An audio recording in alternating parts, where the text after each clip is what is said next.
नमस्कार, मैं वैदेही भार्गव आपका स्वागत करती हूँ न्यूज फ्लैश में। आइए बढ़ते ताज़ा खबरों की ओर। डॉक्टर भीमराव अंबेडकर की 134वीं जयंती के मौके पर उपखंड शाहपुरा में रैली और विचार गोष्ठी का आयोजन किया गया। इस कार्यक्रम का पोस्टर मंगलवार को शाहपुरा विधायक मनीष यादव ने विमोचित किया।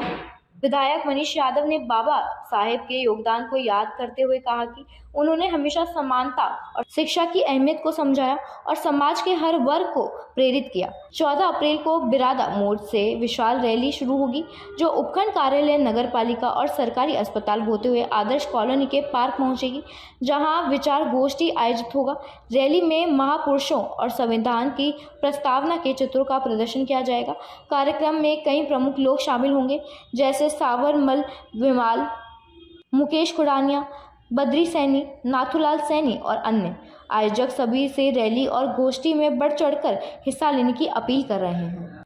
भारत रत्न बाबा साहब अम्बेडकर जी की 134वीं जयंती समारोह को हमारे शाहपुरा बी.आर. अम्बेडकर बाबा साहब की जो जयंती समारोह समिति है, वो एक विशाल वाहन रैली, विशाल गोष्ठी के साथ मना रही है। ये रैली हमारे बिदारा मोड़ से शुरू होकर के बिजली ग्रेड शाहपुरा तक जाएगी और बड़ी भव्यता के साथ में ये रैली सुबह 8 बजे से शुरू होगी और उसके बाद में विचार गोष्ठी का कार्यक्रम रखा जाएगा। बाबा साहब ने इस देश को संविधान देने का काम किया, लोकतांत्रिक मूल्य देने का काम किया और दलित, शोषित, वंचित, पीड़ितों को अधिकार देने का काम किया। इस देश को एक संविधान के सूत्र में बांधने का काम किया, हर उस व्यक्ति को अधिकार देने का काम किया।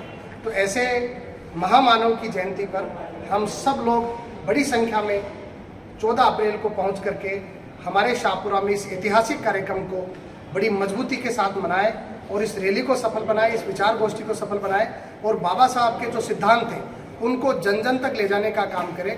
और जो समिति ये ऐतिहासिक कार्यक्रम कर रही है, मैं उनको धन्यवाद देना चाहता हूँ। आप बड़ी मजबूती के साथ में बाबा साहब के सिद्धांतों को हर जगह पर ले जाने का काम करते हैं। बाबा साहब ने इस देश को बनाने का काम किया है, बाबा साहब ने इस देश को संविधान के रूप में कृति देने का काम किया है और मुझ और आप सब जैसे लोगों को वो अधिकार देने का काम किया है जो एक व्यक्ति को स्वतंत्र भारत में होने चाहिए। धन्यवाद। अभी तक के लिए इतना ही। देश विदेश की खबरों के लिए जुड़े रहे हमारे साथ।